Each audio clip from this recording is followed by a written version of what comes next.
Macmillan Audio presents Resistant by Michael Palmer. Read by Robert Petkoff.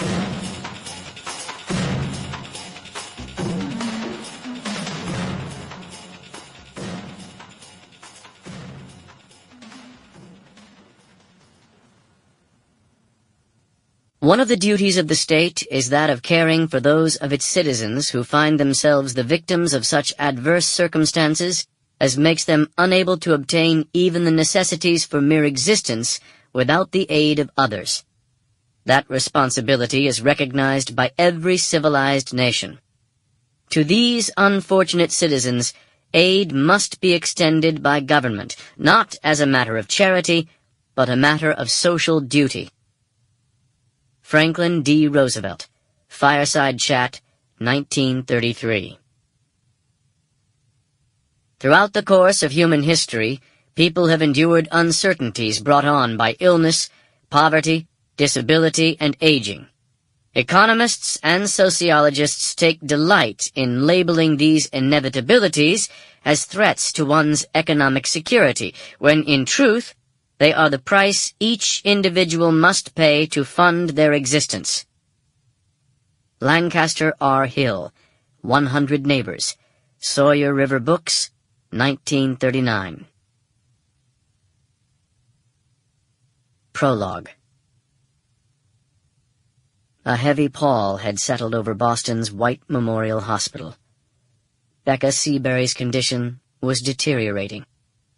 The hospital grapevine was operating at warp speed, sending the latest rumors through the wards and offices of the iconic institution, chosen 2 years in a row as the #1 general hospital in the country.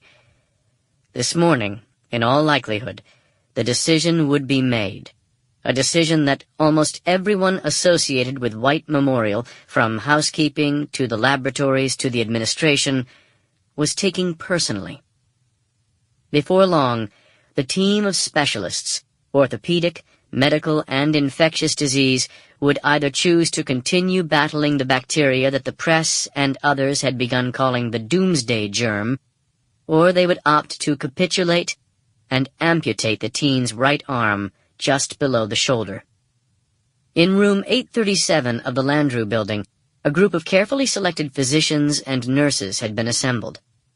At the doorway to the room, as well as at every elevator and stairway, security was keeping the media at bay, along with any but essential personnel. From the day more than 2 weeks ago when Becca was operated on to clean out infection from the site of her elbow repair, she had been front-page news. Flesh-eating bacteria complicating cheerleaders' healing. The 17-year-old, captain of her school's championship team, had shattered her elbow in a spectacular fall during the state finals. The violent injury was chronicled on YouTube and immediately went viral, making Becca something of a household name around the globe. A successful reconstruction by Dr. Chandler Beebe, the chief of orthopedics, followed by several days of IV antibiotics, and the conservative decision was made to wait 1 more day and discharge. That was when Becca Seabury's fevers began.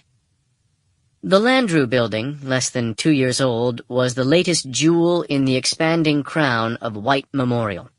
The 8th floor featured 4 negative-pressure isolation rooms, airtight spaces, except for a gap beneath the door, with a ventilation system that brought more air into the room than it allowed out.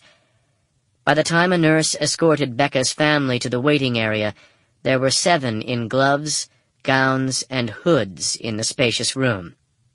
Chandler Beebe, 6'6", towered over the rest. Nearly lost among them, motionless on her back, was a pale, fair-skinned young woman with hair the color of spun gold. Her lips were dry and cracked, and the flush in her cheeks looked anything but healthy. An IV with a piggybacked plastic bag of meds was draining into her good arm. The temperature reading on her chart was 102.5 degrees. It had been as high as 104. Her blood pressure was 85/50. Chandler Beebe, once a guard for the Harvard University basketball team, was generally unflappable. Sample complete. Ready to continue?